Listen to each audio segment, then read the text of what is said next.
Edwards, the coffee with the extra flavor lift, brings you Night Editor.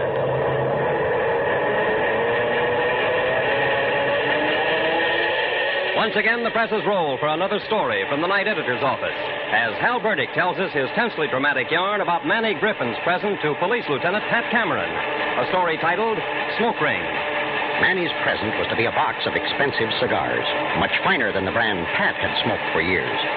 But the box was to contain only the top layer, and under it, fashioned so that the removal of any cigar from the top layer would explode it, was Manny's gift in hated remembrance for those years in the big house that Pat Cameron had arranged for him. Friends, I could tell you many things about Edwards coffee, about its flavor, how it's blended and roasted under Mr. Dwight Edwards' own personal formula. Yes, just why it gives you an extra flavor lift. But I could never really tell you just how delicious it is, how satisfying. Only you can discover that when you first taste that rich flavor in the cup. And so, I'd like to invite you to try Edwards coffee, to see for yourself what an exceptional coffee it is. Believe me, you'll find that it does give you an extra flavor lift. Buy a pound, won't you? Edwards coffee is featured at all Safeway stores. Well, it's that mid-evening hour when the newsroom pressure slacks off a little between editions, and most of the staff have slipped out for a quick cup of coffee before taking up the night's work again. Al and Bobby are in their favorite corner booth down in the corner lunchroom, and Bobby is saying... Some good local stories in the paper tonight, Hal. Yeah. Hey, how'd you like that feature yarn on the retirement of Police Captain Mackey? Yeah, there was a good job of reporting. Yeah, remind me to write a memo to the man on the police beat, giving him a little pat on the back. Huh? Okay, and he'll sure appreciate it, too. Yeah. I read that story with a lot of interest, Bobby. Reminded me of the time, good many years ago, when Lieutenant Pat Cameron retired from the force in a city where I was covering the police run. Though, of course, that yarn had the added feature of a bomb explosion mixed up in it. Huh? Bomb explosion? Yeah. Boy, that sounds as though they gave the lieutenant a real send-off. Well, it made quite an exciting mystery story. Yeah, it was several days before we got all the facts put together. Hey, tell me more about this, Hal. Well, the retirement of Pat Cameron after more than 40 years in the department was an event that attracted a lot of attention, Bobby. For during those years, he had become one of the best-known figures on the force. Best known, and by most people, best loved. They were the ones who knew him as the kindliest man you'd hope to meet, who'd suddenly show up with a basket of groceries when it was most needed, who'd pick up some youngster off the street and take him in for a new pair of shoes, or see that a doctor showed up at the right moment. There were those who feared him and respected his two big fists from the days when he walked a beat as a harness copper in the lower end of town. And there was a third class that hated him, the crooks he'd put behind bars for their crimes. And among them was Manny Griffin, who sent Pat Cameron a present on the day the big lieutenant said farewell to the force. It was there on Pat's desk in his flower-banked office, resting innocently among the many gifts from people great and small. Only there was nothing innocent about Manny's present. During his years in the prison to which Pat Cameron had sent him, Manny had spent long hours planning his gift. When he finished his sentence, he came back to town secretly and kept away from all contacts with old pals, so there'd be nothing to tie him up with what he was planning to do. The news of Pat's coming retirement tied in nicely with his scheme, and Manny lost no time getting busy on it. His present was to be a box of expensive cigars, much finer than the brand Pat had smoked for years, but the box was to contain only the top layer. Through the underside of the layer was threaded a fine wire. It ran down to the place where the bottom layer should have been. And there, Manny installed a curious device, neatly arranged so that when any one of the top cigars was lifted out of place, there would be an explosion that would settle his accounting with Pat Cameron for all time. When it was finished, Manny Griffin's twisted brain held only one regret, that he didn't dare keep the bottom layer for himself. Manny likes cigars, too, but he must take no chance that even a cigar of the same make should be found on him. It hurt to do it, but he burned them. Then he wrapped his gift in a neat package and mailed it to Cameron to arrive on the day of his retirement. And for the rest, he could sit back and await the good news that Lieutenant Pat Cameron had been killed in a mysterious bomb explosion. The final hand clasp had been given, the last caller had departed, and Pat stood looking down at the desk laden with expressions of goodwill. One of the younger officers who'd remained in the room with him spoke. Yeah, what are you going to do with all the loot, Pat? Well, I was just thinking you might have somebody take all those flowers to the city emergency hospital. They'd be wasted in my bachelor dickens. Yeah, then have the night janitor put the other things in a big box, and maybe one of the prowler crews could drop it off at my place. His hand reached out to pick up a package. Oh, now, there's one I haven't opened. He tore the outer wrappings away. Well, now, it's a box of fine cigars. Better than my usual brand. No card on it. It's inside, maybe. He opened the top lid, across which, with cunning care, Manny had replaced the unbroken tax stamps.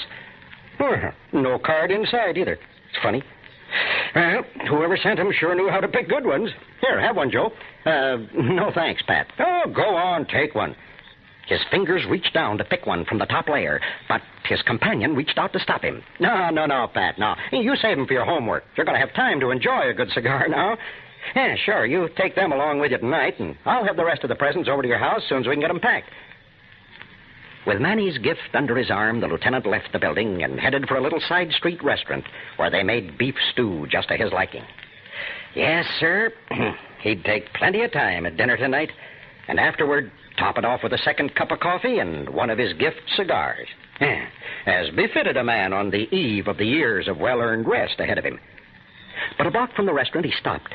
While he was in the neighborhood, why not look in on Frank Lavenger? Poor guy. Hurt in a factory accident 2 years before. Wheelchair cripple ever since. Somehow, Mrs. Lavenger kept a roof over their heads, though more than once it was Big Pat Cameron who filled the empty cupboard. He chatted with Frank and his wife for a few minutes, telling them about the reception in his office that afternoon. Then, as he stood up to leave, he did one of those spontaneously generous things that were as much a part of him as his two big hands. From under his arm, he took Manny Griffin's present and held it out toward the wasted figure in the chair. I'd like you to have a share in all the good things that happened to me today, Frankie, my lad. Yeah, here. A box of cigars. Well, mighty fine ones, too. Yeah, from some unknown admirer. I can't think of anybody I'd rather have smoke 'em up for me. Well, that's good of you, Lieutenant. I can't forge cigars anymore, but I don't feel right about taking one of your presents. And go on, take 'em. They're too fancy for me anyway. The man in the chair opened the lid, held out the box. Well, at least have one with me, Lieutenant. He started to remove one, but Cameron reached out to close the box. No, not a bit of it. Every cigar in that box is for you, Frank. Yep. Well, gotta be on my way now. I'll be dropping in again soon. When the door closed behind him, Mrs. Lavenger's hand brushed across her faded eyes. Wasn't that just like the lieutenant? Sharing his presence with you? Bless his generous heart. Yeah, best friend we ever had, Agnes. Why, I haven't tasted a cigar like that in years. He opened the lid again, looked down at the neatly packed top layer. I guess I'll try one now. His thin hand moved toward the layer, fingertips closing on the end of one of the cigars. It rested there for a moment. Then, no, I ain't going to do it. You're not going to smoke one? Well, why not? He closed the lid again. 'Cause 'tain't fair, me being the only one to enjoy Lieutenant Cameron's present. And I'll tell you what we're going to do. You take him down to the Dutchman's place on the corner. He ought to give you $3, maybe $4 for him. We need money more than we do fancy cigars, and the lieutenant would understand. Sure, he'd be glad for you to share his present. You take him down there right now. Mr. Ruger, the shopkeeper, looked down at the box that Mrs. Lavenger put on the counter. He picked it up, opened the lid, nodded. Yeah, fine cigars they are. But I tell you, $3 is the best I could offer you. Oh, worth much more they are, but I don't have so much sale for high-class goods like those. Maybe if I sell them a little cheaper, I get my money back that way, huh? As the woman left the store, the old fellow picked up the box again, sniffing the delicate aroma of the tobacco.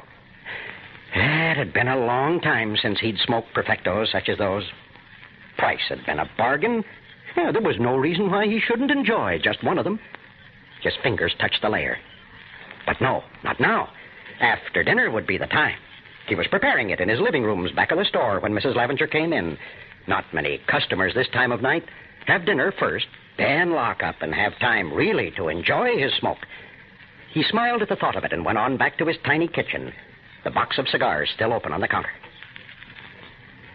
In the restaurant, Pat Cameron was just finishing his steaming plate of beef stew when he heard the distant explosion. By the time he located it and reached the store, the beat patrolman was already there and had put in a call to headquarters. They kept the crowd back until prowler cars screamed up with members of the bomb squad. Pat barked orders as they pushed their way into the wrecked interior of the little shop. Now, don't touch that body till the coroner gets here, boys. Then we really get to work. One of the detectives shook his head slowly. Yeah, it looks like a tough case, Pat. Things are pretty well scattered. Yeah. I'll have one of the boys see if they can find out anything from that crowd outside. For several minutes, they moved cautiously around the litter of broken glass on the floor, the lieutenant stopping to look down at the twisted figure in one corner. Then the outside man was joining them again. Well, I found an eyewitness, Lieutenant. Yeah? Who is it? Kid. He was across the street. Yeah, he saw a man sneak up along the window of the shop and stand there peeking in. He looked around to see if anybody was watching, but didn't see the boy who was in the doorway. And, of course, there was no one in the shop because Ruger was out back having his dinner. Well, all of a sudden, this guy darts into the store. Kid sees him reach out to grab a handful of cigars out of a box on the counter, and there's a flash and a roar, and that's all there is to it. The lieutenant's eyes strayed to the figure on the floor once again.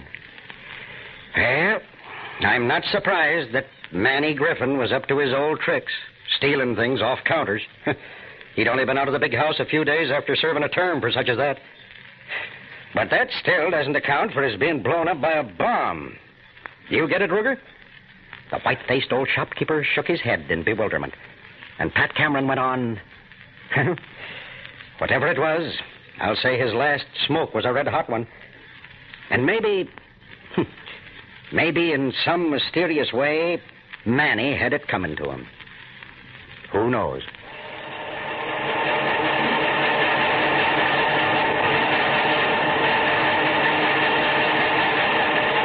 Friends, good coffee begins in the bean, but the flavor? That has to be developed by those who really know the art of blending and roasting. Now, take Edwards coffee. Every pound is specially blended and roasted according to Mr. Dwight Edwards' own personal formula, the careful, custom way. Nothing is left to chance. Only the choice coffee beans are selected for the exclusive Edwards blend, chosen for size, shape, and color, then blended in small batches, not by weight, but by flavor. Every pound is roasted by the modern heated air thermal process, which brings out the full, rich goodness in the bean, then immediately ground and vacuum packed to bring all the flavor to you at peak freshness. Yes, Edwards coffee is really delicious. Truly the coffee with the extra flavor lift. If you'll just try a pound, I'm sure you'll find it's outstanding coffee. Your money refunded if you don't thoroughly enjoy it. Edwards coffee is featured at all Safeway stores. And now, Hal, what's the news from the night editor's office about next week's yarn? George Alden was a man who'd lived his life in the hill country. And when sickness cooped him up in a city apartment for a few weeks, it was almost more than he could take. Then, one morning, autumn came to the city, bringing him the taste and feel and smell of the open country. It tempted him out of doors, and into a strange and exciting adventure that I'll relate to you in my story, Autumn Fever, when we meet in the newsroom next week. Join us then, won't you? Good night.